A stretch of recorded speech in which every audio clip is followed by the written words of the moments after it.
70वीं BPSC mains के result को लेकर के अब मार्केट में धीरे धीरे माहौल बनना स्टार्ट हो गया है और कुछ समय के बाद यानी कुछ दिनों के अंतर्गत आपका दिसंबर के फर्स्ट वीक में रिजल्ट आ जाएगा और उसके बाद 70वीं बीपीएससी का इंटरव्यू स्टार्ट हो जाएगा।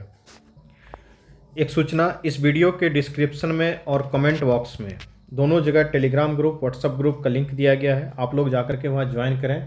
बहुत सारे प्रश्न, बहुत सारी फैसिलिटी वहाँ फ्री में अवेलेबल करवाई जाती है। वीडियो अंत तक देखेंगे, कुछ इंटरव्यू से संबंधित प्रश्न भी हम लोग इस वीडियो में डिस्कस करेंगे। साथ के साथ कुछ मोटिवेशनल बातें भी होंगी। कुछ बच्चे अभी 71st बीपीएससी पीटी का रिजल्ट आया 18 तारीख को और बहुत सारे बच्चे उसमें जो कि 70th मेंस जिन्होंने लिखा है वो बच्चे फेल कर गए इस बार पीटी में ही। कुछ अंकों से इधर उधर जिस भी कारण से वो फेल किए, फेल करने के बाद उसे अब आगे का रास्ता दिखना बंद हो गया है कि हम करें तो करें क्या, कुछ नहीं बचा है जीवन में। इस तरीके की स्थितियां हो गई है। बहुत सारे बच्चों से बात करते हैं, वो काफ़ी करुणापूर्वक बातें होती है, लगातार मैसेज आते हैं और कई दिनों तक मैसेज आते रहा इस बार। क्योंकि होता क्या है कि एक बार जब आप मेंस दे लिए रहते हैं उसके बाद एक होप हो जाता है कि हाँ इस बार मेंस हो गया, फिर अगली बार पीटी आज हो जाएगा, तो एक होप लाइफ में बना हुआ रहता है। लेकिन वो होप भी इस बार बहुत सारे करीबन 7,000 के आसपास के बच्चों का वो होप टूटते हुए मैंने देखा और उसमें से बहुत सारे बच्चों से पर्सनली मेरी बात भी हुई। काफ़ी दर्दनाक था वो। आखिर बच्चे फेल करते क्यों हैं? पीटी में फेल कर जाते हैं, कई बार मेंस में, कई बार इंटरव्यू में, और किसी ना किसी को तो फेल होना ही है। तो उसका आंसर यही है कि समय रहते जब आप तैयारी स्टार्ट नहीं करते हैं ना एग्ज़ाम का, तभी लास्ट में घबराहट होता है लास्ट टाइम में, और वो बच्चे फिर जा करके फेल कर जाते हैं। अरे अभी तो बहुत दिन है, अभी क्या कहते हैं स्टार्ट करेंगे ना, सोचेंगे ना, अभी ये एग्ज़ाम दे लेते हैं, वो एग्ज़ाम दे लेते हैं, अभी कुछ कर लेते हैं। बहुत लोग तो अभी शादी में घूम रहे हैं। जिन बच्चों का पीटी हो गया 71st वाला, वो तो शादी में घूमे जा रहे हैं। देखिए, इतना हल्के में नहीं लिया जाता है, आपको पता भी नहीं होगा। मैं बहुत सारे दोस्तों को जानता हूँ जो 64th में सिलेक्टेड हैं, 65th में सिलेक्टेड हैं, 66th में, 67, 68, 69। मैं गिन के ये क्यों बता रहा हूँ पता है आपको? ये 1, 2, 3, 4, 5, 6 बीपीएससी पुराने में जो सिलेक्टेड छात्र हैं उन्होंने 70वीं का एग्ज़ाम दिया है। बहुत लोगों ने 70th का मेंस लिखा है। आप सोच के देखिए कि इतने जो पुराने कैंडिडेट हैं वो पहले से ऑलरेडी सिलेक्टेड हैं, जिनको भी एसडीएम नहीं मिला है, डीवाईएसपी नहीं मिला है, इस तरीके के अच्छे पोस्ट नहीं मिला है, वो सब लोग मेंस दिए हैं और उनके पास जॉब करने का इतना तजुर्बा है, इतना अनुभव है, इतना एक्सपीरियंस है और कई बीपीएससी निकालने का अनुभव है। उसके साथ 70th के इंटरव्यू में आपका कंपटीशन होने जा रहा है और अभी आप हाथ पे हाथ धरे होकर बैठे हुए हैं कि आपको लग रहा है ना कि 70th बीपीएससी का इंटरव्यू हाथ पे हाथ धरे बैठ करके निकल जाएगा, तो थोड़ा सा गलत फहमी में। अब वही हाल कुछ 71st बीपीएससी पीटी पास किए हुए बच्चों का भी है कि वो घूम रहे हैं, अभी शादी में जा रहे हैं, इधर जा रहे हैं, उधर जा रहे हैं, वो मोटिवेशन में है, कहा मेरा तो पीटी हो गया है। पीटी हो गया, फाइनल सिलेक्शन नहीं हुआ है। कुछ सीटें 71st बीपीएससी में भी बहुत अच्छे हैं लेवल 9 की, उसके लिए आपको अभी से टेस्ट सीरीज वगैरह जो भी है मेंस का वो देना पड़ेगा। जो देखिए हमारे इंस्टीट्यूट में या किसी भी इंस्टीट्यूट में जो बच्चे की 70th बीपीएससी इंटरव्यू का तैयारी करते थे, अब तो वो मॉक इंटरव्यू देना स्टार्ट कर दिए हैं। लगभग उनका सिलेबस खत्म होने को है, सब चीज़ वो बैठ के पढ़ रहे हैं, बहुत अच्छे से तैयारी कर रहे हैं। और आप क्या कर रहे हैं? 71st वाले मेंस का टेस्ट सीरीज लगाना स्टार्ट कर दिए, डेली आंसर राइटिंग कर रहे हैं। तो ये काम जब तक आप रेगुलर करेंगे नहीं ना, तब तक सिलेक्शन नहीं होता है। जिन बच्चों का नहीं हुआ है वो एईडीओ पे लगे हुए हैं, एसआई पे लगे हुए हैं। एईडीओ तो आप समझ लीजिए कि ये लाइफ में एक आध बार ऐसी कोई अपॉर्चुनिटी मिलती है, इस टाइप का एग्जामिनेशन है। लेकिन मैं एड्रेस उन बच्चों को करना चाहता हूँ जो बच्चे की 70th बीपीएससी का मेंस दे चुके हैं और अभी तक आप इंटरव्यू के लिए सीरियस नहीं हुए हैं। तो आप ये मान के चलिए कि मेंस का रिजल्ट हो जाने के बाद आपको फेल होने से कोई नहीं रोकेगा इंटरव्यू में। मैं बहुत नेगेटिव बात नहीं बोल रहा हूँ आपके लिए, मैं रियलिटी से आपको वास्ता करवा रहा हूँ। आपने देखा होगा कि बहुत समय पहले ही हॉबी से रिलेटेड सारे प्रश्न बना करके, सब्जेक्ट से रिलेटेड सारे प्रश्न बना करके मैंने बच्चों को प्रोवाइड करवा दिए।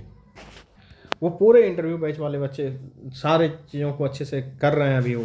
तो मेरा कहने का मतलब यही है, कुछ दिन और है इंटरव्यू तक, आप अच्छे से पढ़ाई कर लीजिए 70th इंटरव्यू देने वाले बच्चे। और जो 71st पीटी वाले बच्चे हैं वो कुछ दिनों तक और पढ़ाई कर लीजिए मेंस तक, ताकि मेंस आपका अच्छे से चले जाए।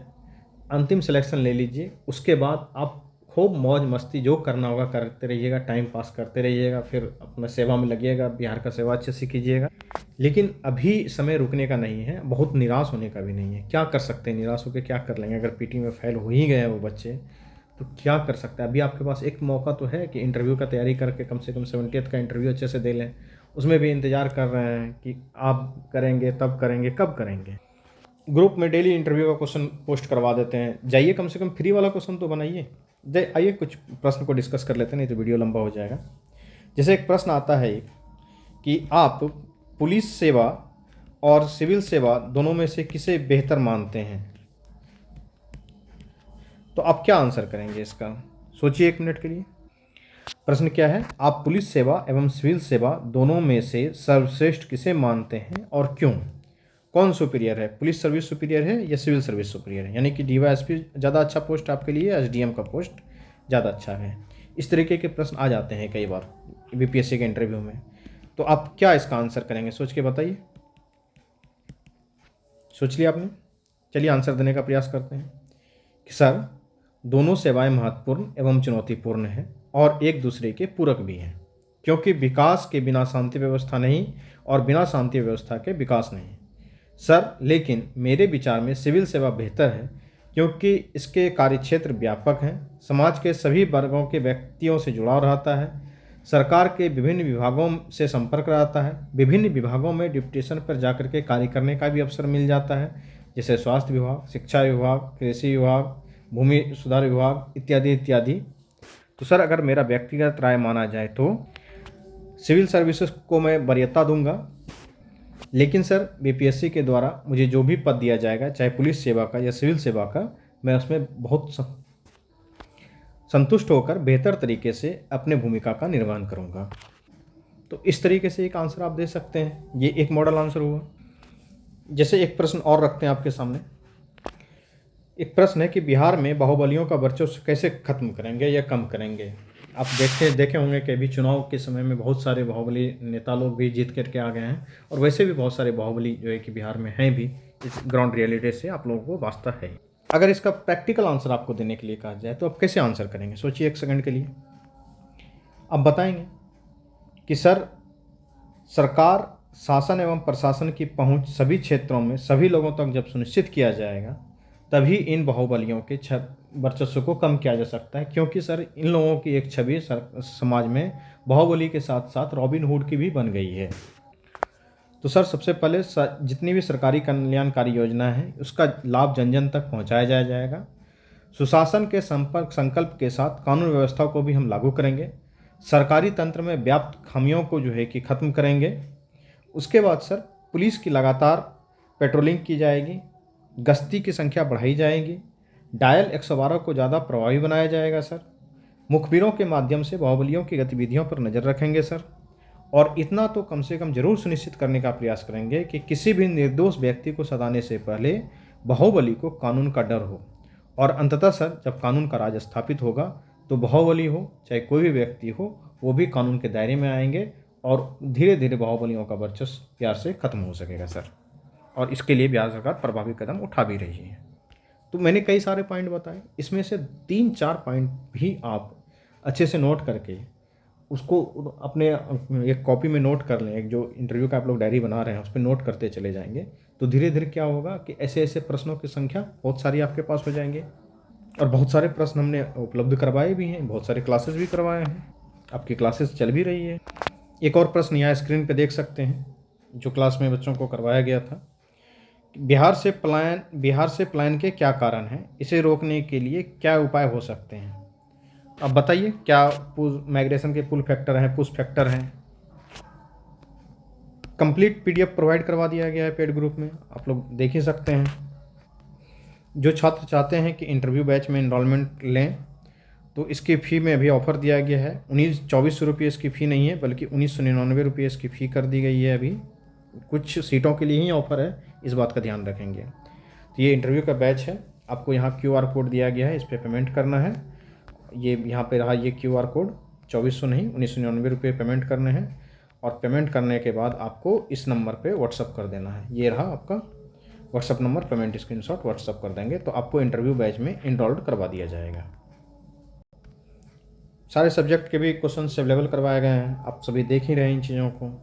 ये इलेक्ट्रॉनिक्स एंड कम्युनिकेशन इंजीनियरिंग का है। इसी तरीके से mechanical, electrical, civil, math, history, polity, geography, economy, physics, chemistry, biology, zoology, botany, सारे लोगों को क्वेश्चन दे दिया गया है। ये हिस्ट्री का एक क्वेश्चन है, देखिए यहाँ पे कि राष्ट्रवाद एवं अंतर्राष्ट्रीयवाद में क्या अंतर है, तो नेशनलिज्म और इंटरनेशनलिज्म में क्या डिफरेंस है वो भी दिया गया है एक एक करके। तो आप इस तरीके से सारे प्रश्न को बनाएंगे तो इंटरव्यू का एक मुकम्मल तैयारी हो सकेगा, अदरवाइज बैठे रहने से काम नहीं होने वाला है। ये क्वेश्चन आपको अवेलेबल होता ही है, आप देख ही रहे हैं इस तरीके के प्रश्न आप स्क्रीन पे दिख रहे हैं कि किस तरीके से ये प्रश्न है। बिहार की 5 प्रमुख समस्याएं बताइए। तो जितने भी प्रश्न हैं चाहे चुनाव से संबंधित, अभी तो क्लास भी लिया गया था स्पेशली जो इलेक्शन हुआ है उससे संबंधित, और इस तरीके का क्वेश्चन अगर आप फ्री में प्राप्त करना चाहते हैं, ये जो पोस्टर टाइप का क्वेश्चन दिख रहा है, तो नीचे डिस्क्रिप्शन में जो ग्रुप का लिंक दिया गया है, टेलीग्राम ग्रुप का, व्हाट्सअप ग्रुप का, उसको ज्वाइन कीजिए। वहाँ पे बहुत सारे प्रश्न कुछ कुछ फ्री में भी आते हैं, बाद बाकी पेड ग्रुप में तो सारी चीज़ें चल ही रही है। तो मन से पढ़िए, और भी मैं क्वेश्चन को करवाता, लेकिन वीडियो लंबा हो जाता है तो फिर लोग देखते नहीं हैं। अगर आपने यहाँ तक देखा है तो कमेंट कीजिए, आगे भी वीडियो बनाएंगे और बहुत सारे प्रश्न जो भी बीपीएससी में आ सकते हैं इंटरव्यू के संबंधित उसको डिस्कस करेंगे। बाद बाकी 71st का टेस्ट सीरीज वगैरह सारा कार्यक्रम चल ही रहा है। नीचे डिस्क्रिप्शन में लिंक है, मोबाइल नंबर है, सारा चीज़ दिया गया है, व्हाट्सअप नंबर है, उस पर आप संपर्क भी कर सकते हैं। बहुत बहुत धन्यवाद। मन से पढ़ाई करें।